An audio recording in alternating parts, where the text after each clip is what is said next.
Iran में पिछले करीब 4 दिनों से इंटरनेट और टेलीफोन की जो सर्विसेज हैं वो पूरी तरीके से बंद है। ईरान की सरकार ने विरोध प्रदर्शनों की सोशल मीडिया पर कवरेज रोकने के लिए डिजिटल ब्लैकआउट कर दिया है और अमेरिका के राष्ट्रपति डोनाल्ड ट्रंप ने अब इलॉन मस्क से ये कहा है कि वो अपने स्टारलिंक सैटेलाइट के जरिए ईरान में इंटरनेट की सुविधा बहाल करें। जैसा कि आप जानते हैं, इलॉन मस्क की कंपनी स्पेस एक्स के पास स्टारलिंक सैटेलाइट का एक ऐसा नेटवर्क है जो दुनिया के किसी भी देश में इंटरनेट की सर्विस स्वतंत्र रूप से दे सकता है। यानी किसी देश की सरकार ने अगर लोकल इंटरनेट ब्लॉक भी कर दिया हो तो भी ये जो सर्विस है स्टारलिंक की, ये वहां पर इंटरनेट की सर्विस दे सकती है। हालांकि ईरान की संसद ने पिछले साल ही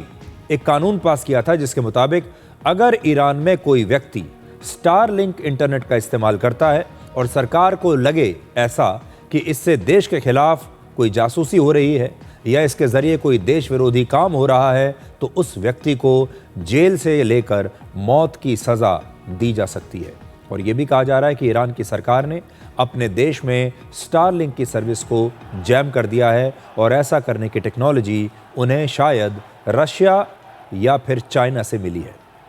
इसके बावजूद पूरे ईरान में इंटरनेट की सर्विस बंद नहीं हो पाई है। ईरान में कई स्थानों पर स्टारलिंक इंटरनेट की स्पीड बहुत धीमी हो गई है और कई जगहों पर तो इसका नेटवर्क पूरी तरीके से बंद है।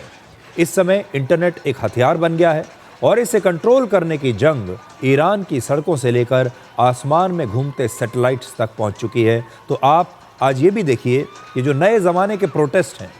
जो नए ज़माने की बगावत होती है, वो हथियारों से नहीं होती, वो इंटरनेट से होती है, वो सोशल मीडिया से होती है। और सरकारें जो सबसे पहला काम करती हैं वो यही कि वो सबसे पहले इंटरनेट को ब्लॉक करती हैं, क्योंकि आजकल जो विद्रोह होता है, बगावत होता है,